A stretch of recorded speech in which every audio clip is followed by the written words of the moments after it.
The first symptom of rheumatoid arthritis is not joint pain. Here's what it actually is. It starts with being tired. Not I had a bad night kind of tired.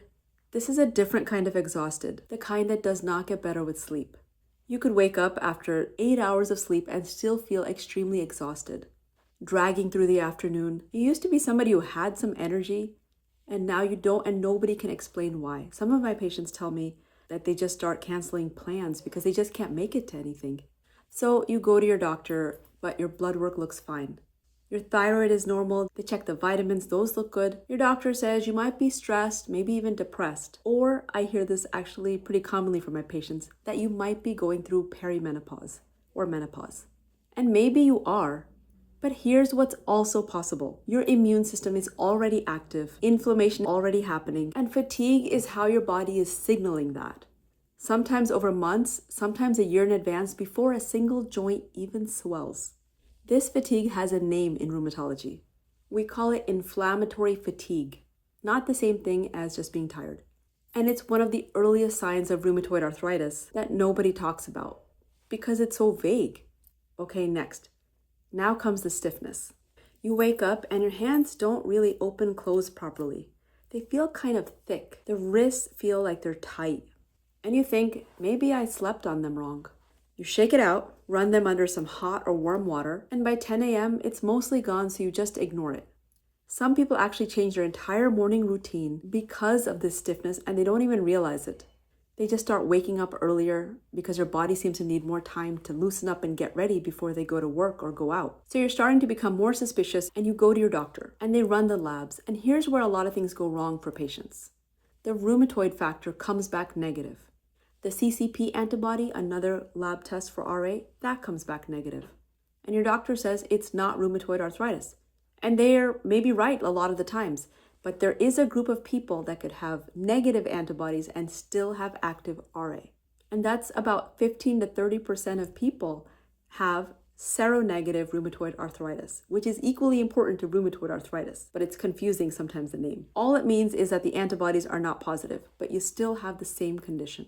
Your joints could be getting destroyed, but those antibodies aren't going to necessarily come back positive. So remember what your joints look like, what they feel like, how long that stiffness lasts, what the ultrasound or X-ray or MRI shows matters more than a blood test. If your labs are normal but your symptoms are not, then you may need to see a rheumatologist. Not a maybe, at least get a referral if you can.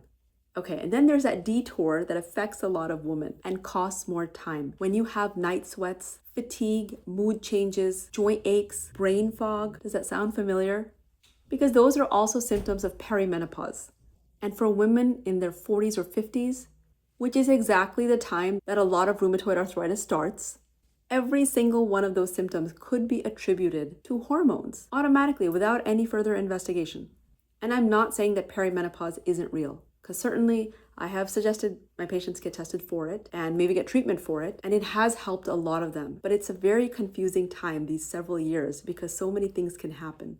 So it's definitely worth considering that it may not be all perimenopause or menopause, and it could be an inflammatory condition. And there's more than just rheumatoid arthritis out there. Not only that, but these two things, RA and perimenopause, can both coexist. Right? You can have both. And I've had patients who have active RA. They also have these symptoms related to hormone imbalances, and they can be treated with both, and that'll help them in the long term. You know your body. If something feels wrong, beyond what hormones can explain, push for more answers. Because I've had patients spend 2 or 3 years being treated for perimenopause before someone even looked at their joints. But here's what I need you to realize. When you have stiffness in your joints in the mornings, that's lasting more than an hour, that may not be normal.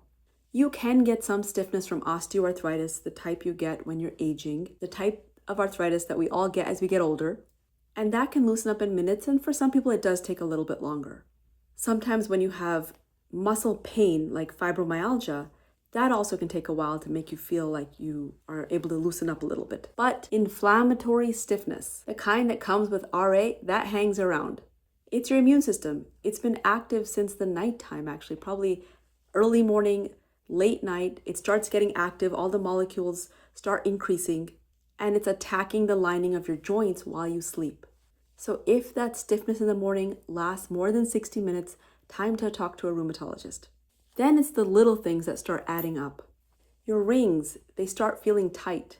And it's not because your weight has changed, but because your fingers are very subtly swollen. You don't mention it to anybody, it seems trivial, and maybe it doesn't even look like they're swollen. Only you feel it because you can't get that ring off easily like you used to.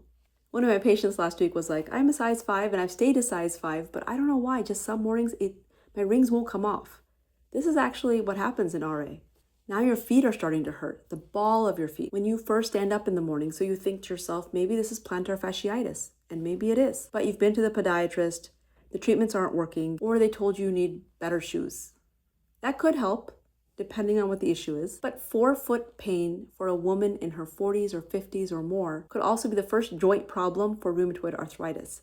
And we often forget about the feet because so many things affect them, but actually that's a lot of the time the way that somebody's diagnosed with RA. Over half the time, they are affected first. And then your wrists that are achy in the mornings, after typing, because we're all typing all day nowadays, you attribute that to your desk setup. So you try to fix that. But none of these things alone sends you to a rheumatologist. But when you look at them together, they're a pattern, and that pattern does have a name. And there's one RA pattern that confuses even doctors because it can come and go. Some people with early rheumatoid arthritis have something that is called palindromic rheumatism. The joint can swell, one or more. It can be dramatic and very painful for a few days, at which point you probably will not be able to get into a rheumatologist since it takes so long. And then the swelling completely disappears. No trace of it at all. It's a normal exam, no swelling. So then you may think it's a fluke. It was nothing, not sure why it happened. And the doctor may even think it can't be RA because everything is normal now. And that's not wrong, because it could be that something set it off, like an infection or something else, stress maybe, and it was a one-time thing and it won't come back. That's possible. But now you have another episode. Same thing. It's very limited, few days, dramatic, and then it stops and goes away. The problem is that palindromic rheumatism converts to full RA in about 30 to 50% of people. I've seen people kind of during this stage. I don't necessarily give them treatment if everything is gone, but I like to watch them closely because we definitely want to get to the inflammation before any problems start with the joints, any erosions, any destruction in the joints. So it's a time to intervene early because you could be lucky and not actually get RA. But if you're not that lucky, then we want to treat you as soon as possible. So there are definitely people where the first sign of rheumatoid arthritis is the joint pain, but that's not everybody. Some people, many people, will start with unexplained fatigue, morning stiffness in their joints, and it takes over an hour to loosen up, or very subtle things like their rings feel tight, or foot pain at the ball of the foot, labs that come back normal, including even the inflammation markers. They're not always high. Sometimes the symptoms are dismissed as something else like perimenopause, or if the joint swelling comes and goes, then it's hard to kind of pick up on that RA, but it's definitely possible. And we didn't even get into whether a rash is associated. Could it be a different kind of connective tissue disease or inflammatory arthritis? Right now, we're just talking about rheumatoid arthritis, but so much more could happen in the autoimmune world. And this is why diagnosis takes as long as it does sometimes. It's not that it's a subtle condition, it's because it's challenging sometimes to connect all those dots. They may not all come together. If any of this sounds like your story or someone you love, please share so hopefully they can get relief soon. I'm Dr. Neha with Plant Forward MD. I'll see you next time.